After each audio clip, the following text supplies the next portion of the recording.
Welcome to the Genius Factory. Enjoy the video. You begin by fixing a stable base. Attach plywood to a frame table and secure with screws so the surface is flat and vibration-free. Once the base is rigid, mark the intended route with a pencil and tape because precise placement prevents misalignment later.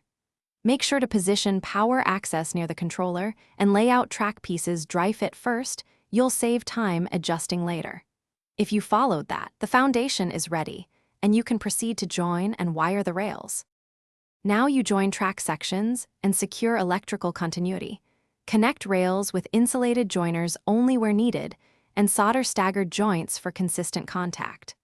Once done, run 2 bus wires under the board and attach feeders about every 12 to 18 inches so voltage stays stable across the layout. Make sure to test each segment with a handheld loco as you progress, because incremental testing highlights wiring or rail height issues before ballast hides them. Finish by running a full consist slowly to reveal any binding, uneven joints, or electrical dead spots. Observe wheels and pickups as they pass switches and curves. If a problem appears, isolate the section and test with a multimeter and a single locomotive, because diagnosing small sections is faster than troubleshooting the entire layout. Make sure to address mechanical issues first, rail height and wheel clearance, then fix wiring. Finally, lubricate pickups lightly and enjoy consistent operation.